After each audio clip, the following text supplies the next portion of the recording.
Namaskar and welcome. My name is Ranyah Kapoor and today we're talking about something we all use every day but rarely stop to think about. Money. Why does it stress us? Why does it disappear so fast? And why do we feel so confused about it even when we earn it? This is the money mystery and the pocket money puzzle. By now we all know where money came from. Its evolution from barter to digital. But today, I want to ask you a different question. Why does money feel so emotional? For some people, money means safety. For others, it means freedom. For many people, it means anxiety. Two people can earn the same amount, yet one feels confident and the other feels constantly stressed. So the real mystery isn't money itself, it's our relationship with it. Money is not just numbers, it's habits, it's beliefs we grew up with, it's how we saw our parents use or even struggle with money. And that's what quietly shapes every decision we make today. Today, money moves faster than ever. One tap, one scan, one swipe. We don't feel money leaving our hands anymore, and that's where the problem begins. When spending feels invisible, we don't realize how much we're actually using. 50 rupees over there, 99 rupees subscription over there, 200 food delivery, all because it's convenient. Individually, they seem harmless. However, together, they quietly drain our pockets. Money hasn't changed, but how easily we spend it has. Now, let's talk about pocket money or income in general. Whether it's 1,000 rupees, 10,000 rupees or 1 lakh a month. The question is always the same. Where did my money go? Most people don't lose money in one big mistake. They lose it in many small, unplanned choices. And that's why budgeting isn't about restriction. Saving isn't about sacrifice. It's about awareness. Once you know where your money goes, you regain control. And that's where this conversation really begins. Let's hear from common people. What does money mean to you? Ma'am money means everything for me like peace of mind पैसा है तो मैं एकदम आराम से जी सकता हूँ सब कुछ कर सकता हूँ कोई भी इशू नहीं है उसमें So money means freedom and money brings me joy and peace. पैसा मेरे लिए सिक्योरिटी है मैडम. अगर आपके पास 1,000 रुपीज है तो आप वो 1,000 का क्या करेंगे? उस पैसे को अच्छे से इन्वेस्ट करूँगा मतलब हर एक चीज़ में अपनी नीड्स के लिए इन्वेस्टमेंट के लिए चाहे मेरी डेली यूसेज की जो भी चीज़ें हैं सब कुछ मैं उसका रिकॉर्ड डायरी मेंटेन करूँगा ma'am. So I will be spending half of it and half of it I will be saving for my funds like emergency funds. मैं अपने 1,000 रुपये अपने परिवार को दे देता हूँ और सेविंग वही करते हैं जो भी है. हमें क्या पता सेविंग का. Our guest today is Mr. Nasser Salim, the Managing Director of Flexicapital Private Limited.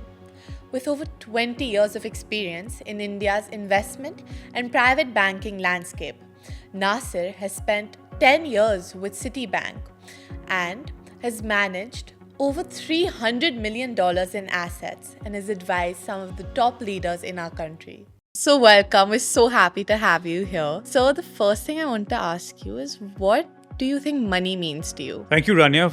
I really appreciate the work that you're doing. I think money is a very integral part of our lives. And I'm so glad that someone of your age is attempting to do something which has been tried for so many years. But now it's very important that it reaches the last mile in terms of information, right? Yeah. Money is nothing but an exchange of value, right? It could be in multiple forms now. Things have changed, Ranyah, over the years. Money originally started as a barter system, right? And I'll take you back to 600 BC, right? And it was very interesting. There was a place called Lydia, which is now modern Turkey, right? And they would use money in the form of goats in exchange of grains, right? Now, can you imagine using goats in exchange of grains? So, आप एक मुझे गोट दीजिए और मैं आपको 500 ग्राम grain दूंगा, right? So it was really strange. That obviously changed to coins, right? So barter moved to coins. And then that's all money again. And then after coins came in printed currency, right? And now we have the works of printed currency, digital currency, crypto is taking all over our lives. So money purely, Ranyah, is an exchange of value, Yeah. and the way we see it today. I understand that, but money, I think for me personally, I think it's freedom, it's security. Of course. The barter system failed because of the double coincidence of wants, right? Yes. So I remember learning about this in Absolutely. 10th grade. Yes. If I get 1,000 rupees every month, Right. what's the best way to make the most out of that money? So, again, you rightly said money is freedom to some and freedom to none. Because it depends how you use it, right? Yes. Money, again, has a lot of psychological impact as well, Yeah. right? To answer your question, if you have 1,000 rupees, the point is, have you kept that money for saving or have you kept it for investing, Yeah. right?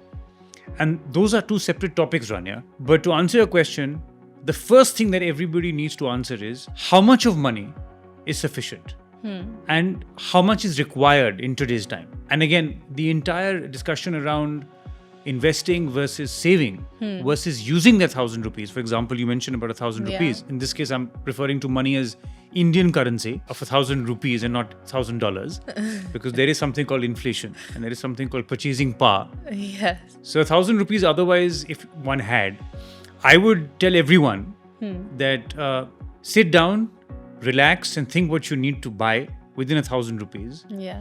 And if it's within your means, then start to plan accordingly. And if it's not within your means, then plan faster, harder. So money is actually a state of mind, Ranyah. Somebody, for 1,000 rupees, somebody may be very happy Yeah. and somebody may not be happy at all.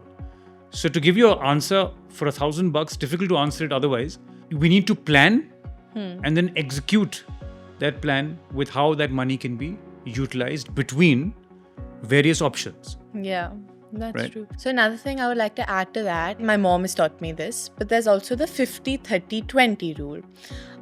So essentially 50% goes towards our needs, which may be light, electricity, rent, and then the 30% goes to our wants.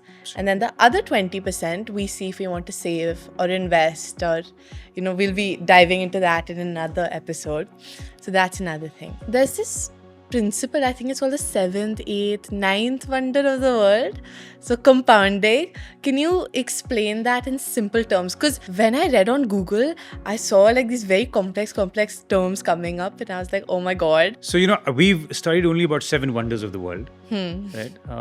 And being financial guys, we would want the word compounding to be added as the 8th wonder of the world. Compounding is all about patience, Ranyah. And I can tell you, if you wish to see all the 7 wonders of the world, you need to have money, firstly.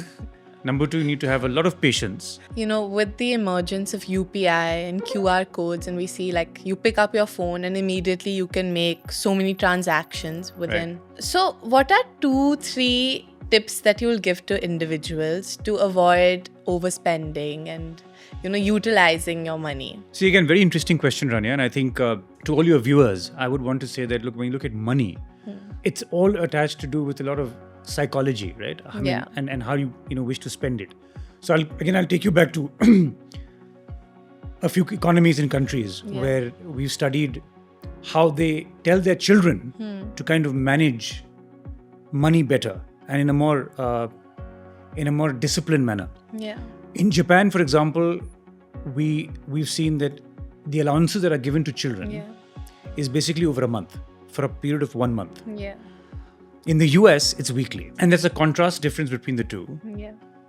The point is that if you bring in discipline and if you get in people to use the money within budgeted estimates, Yeah. the clear word is budgeted estimates, then you will use a disciplined approach to use that money over a period of time. Yeah.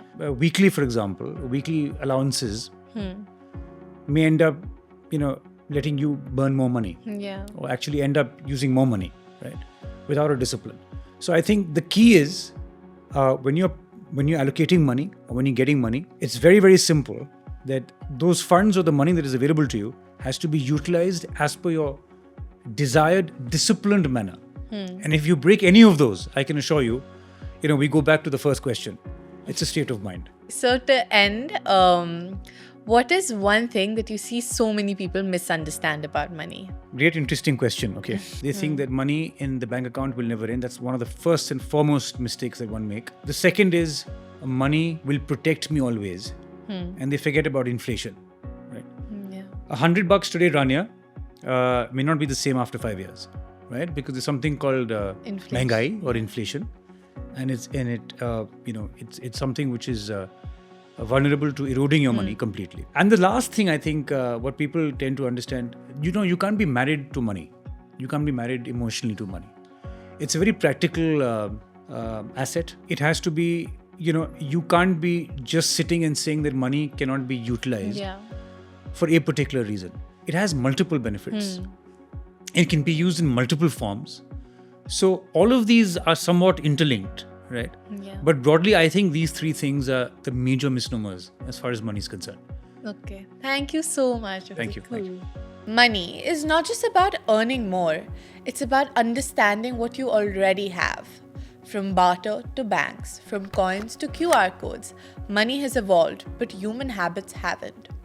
When we understand money, we stop fearing it and start using it wisely. In the next episode, we'll go deeper into digital payments, QR codes, and scams, and learn how to protect our money in a fast-moving world. This week's challenge is to track every expense for 7 days, even the smallest ones. Just awareness, no judgment.